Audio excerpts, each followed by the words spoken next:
You think you're choosing. Every morning you rise, you shower, you reach for the same mug, drive the same road, nod to the same people, repeat the same routines. You make decisions, what to wear, what to eat, what to say. But what if none of those choices are truly yours? What if your hands are guided by a ghost you don't see, a voice you mistake for your own, a blueprint written long before you learned how to speak? Imagine this. You're walking through a dense forest, and there's a trail you keep following. You've never questioned it. Why would you? It's familiar. It feels safe. But beneath the leaves, under the soil, there's another path, forgotten, buried, and ancient, one that holds the key to who you really are. And here's the unsettling part. The forest was planted by someone else entirely. You were not born with a blank slate. You were born into stories, some whispered, others screamed, into a family with its own ghosts, a culture with its own commandments, a childhood filled with unmet needs and emotional impressions so deep they became invisible laws. You were shaped not only by what happened to you, but by what you were forced to forget just to survive. And now you call it personality. You call it destiny. You believe you're lazy or indecisive, disciplined or chaotic. You believe you chose your career, your partner, your dreams. But how many of those choices were defenses dressed in ambition? How many were fears masquerading as preferences? Carl Jung once said, "Until you make the unconscious conscious, it will direct your life and you will call it fate." Think about that for a moment. Let it sink in. What if your entire life is being choreographed, not by your conscious will, but by buried wounds, repressed desires, forgotten shames? Are you really free, or are you just well-trained? And if the unconscious is shaping your destiny, what else is it deciding for you without your permission? Who you love, who you trust, what you fear, how much you're willing to risk, and even whether you'll ever feel truly alive? Maybe the real question isn't, what do you want from life? Maybe it's who inside you is asking. Because if your unconscious holds the pen, writing the script while you play the part, then what would it mean to take the pen back? What would it look like to meet the parts of yourself you've disowned? To face the buried child still crying in the basement of your psyche? To listen to the archetypes that haunt your dreams, the ones you keep silencing with distraction, busyness, entertainment, and noise? This isn't just about psychology. It's about liberation, because you can't change your life until you know who's really living it. So ask yourself, when you say I, who is speaking? When you feel stuck, who is resisting? And if you're brave enough to descend into the depths, what truths are waiting for you there? Truths so powerful they could shatter everything you thought was real. That is where we go next. The most dangerous prisons are the ones you don't know you're in. And the unconscious? It is the most elaborate of them all, fortified not with steel bars, but with emotional patterns, generational wounds, and unexamined beliefs that camouflage themselves as just the way things are. You weren't taught to ask where your thoughts come from. You were taught to obey them. You were taught to measure your worth by your productivity, to silence your sadness, to fear your anger, to never need too much, to keep going, even when your soul was screaming. But what if that voice in your head saying you're not enough, you'll never make it, or they'll leave you if you're honest? What if that voice isn't yours at all? Gabor Mate, a physician known for his work in trauma and addiction, points to something revolutionary. That much of what we call personality is actually a defense mechanism, a survival strategy built in childhood. To cope with environments that didn't know how to hold our truth, we became the good one, the quiet one, the achiever, and the funny one, not because it was who we were, but because it was how we stayed safe. So here lies the paradox. What protects you in one season imprisons you in another. Carl Jung called this the shadow, the parts of the psyche we repress, deny, or disown. And he warned, whatever you reject in yourself doesn't disappear. It simply goes underground. It becomes unconscious. And from that subterranean world, it begins to shape your life, steering your behaviors, your relationships, your reactions without your awareness. You think you're choosing the same kind of partner because of chemistry, but it's actually your unconscious replaying an old wound. searching for a different ending. You think your anxiety is about the present moment, but it's often a trigger, echoing an unmet need from decades ago. The hidden problem is not that you're broken. It's that your deepest beliefs about yourself were formed by a child, trying to survive in an emotionally unsafe world. Nietzsche said, "He who has a why to live can bear almost any how." But what if your why has been hijacked? What if the purpose you pursue was given to you by a culture that worships productivity over presence, image over authenticity, and noise over meaning? We live in a world that encourages you to bypass the unconscious, to keep scrolling, keep consuming, keep pushing. Why? Because your unconscious is where your real power lies. And to reclaim it would threaten everything: the roles you were told to play, the systems that profit off your disconnection, and the identities you cling to for safety. This isn't merely a psychological issue, it's existential. Jean-Paul Sartre spoke of bad faith, a condition where we lie to ourselves to avoid the anxiety of true freedom. You say, "I have no choice," when in fact, you're afraid of the choices you might make if you looked inward. Because what would you do if you realized that the life you've built is a response to fear, not desire? Schopenhauer believed that the will, the deep, unconscious drive beneath all life, is irrational, blind, and often self-destructive, and unless you confront it consciously, you'll live under its control, believing it to be fate, karma, or personality. But what if you didn't have to stay asleep? What if the first step to changing your life isn't doing something new, but finally seeing what has always been there? Look deeper. Why do you procrastinate even on things you care about? Why do you sabotage relationships that feel too close? Why do you chase success but feel numb when you get it? These aren't flaws, they're clues, breadcrumbs, each one pointing to an unconscious wound, a split-off self, a belief absorbed before you had the words to question it. Your suffering isn't random.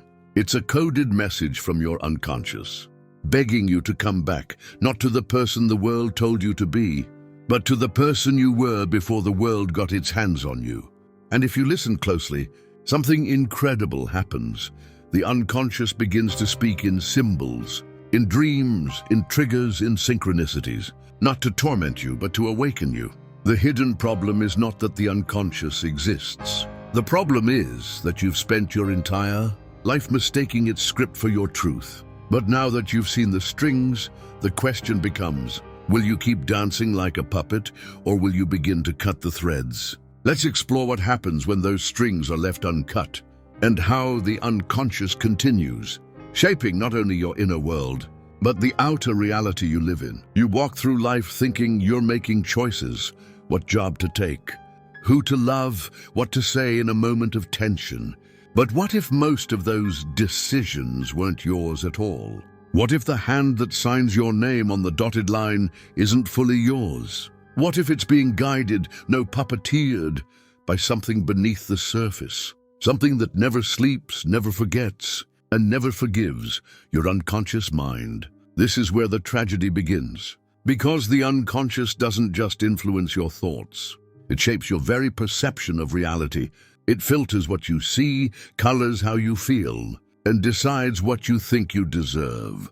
And it does all of this without asking for permission. Think of the countless dreams you abandoned without knowing why. The relationships you ruined, not from malice, but from patterns you never chose. The joy you denied yourself because somewhere deep inside, a shadow whispered, "You don't deserve that." You've likely mistaken avoidance for prudence, self-sabotage for humility, numbness for peace. But these are not just quirks of your personality.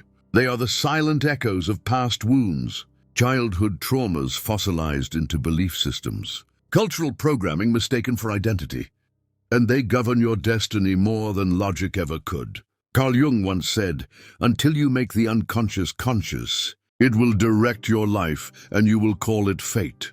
And fate is exactly what most people settle for. They assume their life is a product of circumstance, never realizing it is the unconscious that edits the script. That job they didn't go after because they weren't ready. Was it really timing? Or was it the voice of a parent, internalized and unchallenged? That love they pushed away because it felt too intense. Was it danger? Or the inability to receive affection never modeled in childhood? You don't even notice how the world bends to your blind spots, how you unconsciously seek people who reinforce the very wounds you're trying to escape. How you replicate the familiar not because it's safe, but because your unconscious finds chaos oddly comforting. It's not just individuals who suffer this hidden manipulation. Society itself reflects it. Consumer culture thrives on unconscious desires. Why else would billions be spent on ads that don't sell logic but longing? Why would politicians weaponize fear instead of facts? Why would social media algorithms exploit your insecurities more effectively than your therapist could heal them? Because the unconscious is predictable. It clings to drama, repetition, and unresolved tension. And when left unchecked, it makes you a perfect pawn in a game you never meant to play. And what's worse, the unconscious doesn't care about your comfort. It only cares about familiarity. It will lead you back into the same heartbreak, the same regret, the same inner prison, because it believes the known. Pain is safer than the unknown possibility of freedom. So when your dreams feel just out of reach, when success feels hollow, when love feels like war, it might not be that you're cursed or incapable. It might be that you're asleep, and something ancient within you is at the wheel. But here's the turning point. Awareness is not an instant cure, but it is the first rebellion. When you begin to observe your unconscious impulses, not just act them out, you create a fracture in the script, a space where something new can emerge. The consequences of letting the unconscious run your life are everywhere: missed potential, repeated suffering, and a profound, nagging feeling that this isn't how life was meant to be. But the greatest tragedy, you may never even know it's happening. You could go your entire life believing you chose your path, when in truth, the path chose you long before you ever knew you were walking it. And yet, even in this darkness, there is a door, a chance to wake up, a moment where you realize, if your unconscious can shape your destiny, what happens when you start shaping your unconscious? That question, unsettling and electric, leads us to the edge of everything you thought was real. Repetition becomes unbearable. When the mask you've worn for decades starts to suffocate you, when the dream you keep deferring begins to decay, that's the moment the rebellion begins. But this revolution isn't fought on streets. It begins in silence. Not with fists, but with awareness. You were never taught to listen to yourself. You were trained to obey, to conform, to survive. From the first day you were praised for being a good child, you began trading authenticity for approval. And in doing so, you buried the parts of you that didn't fit. The wild, the wounded, the strange, the sacred. But make no mistake, those buried parts did not disappear. They went underground.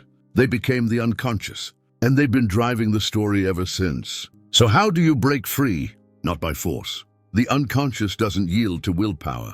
It yields to presence. You begin by turning inward, not with judgment, but with curiosity.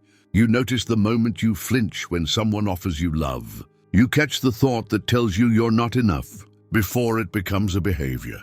You witness again and again the places where your inner child hijacks the adult you've become. This is the rebellion, becoming the observer of your mind instead of its captive. Carl Jung didn't just speak of the unconscious, he offered a path through it. Individuation, he called it, a lifelong process of integrating the shadow, reclaiming the fragmented self and becoming whole. But individuation isn't comfortable. It asks you to meet the very parts of yourself you've spent years avoiding. The wounded child who believes love is earned. The protector who learned that anger is safer than vulnerability. The performer who thinks success will finally bring peace. You don't silence these voices. You listen to them. You meet them where they are. Because healing doesn't happen through repression. It happens through recognition. And as you begin to recognize these parts, something strange happens. The script starts to shift. You no longer react blindly to the same triggers. You no longer run toward pain just because it feels familiar. You start to choose, not out of fear or habit, but out of clarity. This rebellion isn't about destroying the unconscious.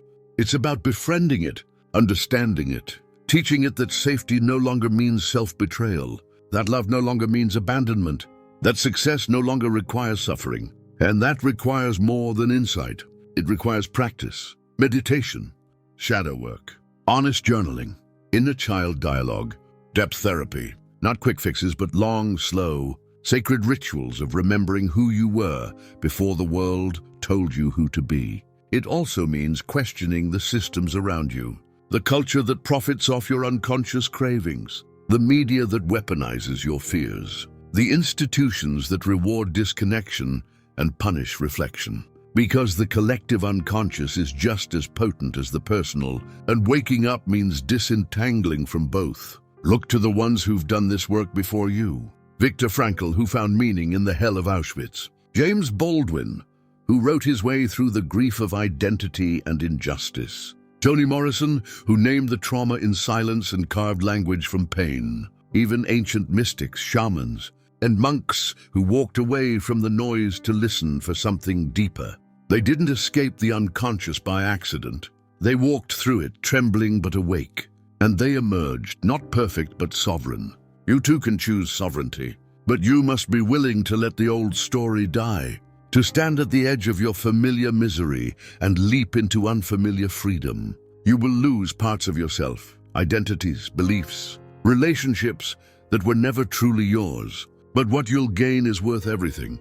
Agency, wholeness, peace not dependent on performance. Love that doesn't come with conditions. A life authored from within. And most importantly, you'll gain your destiny back. Not the one handed to you by trauma, culture, or fear. The one you were meant to live before the world forgot your name.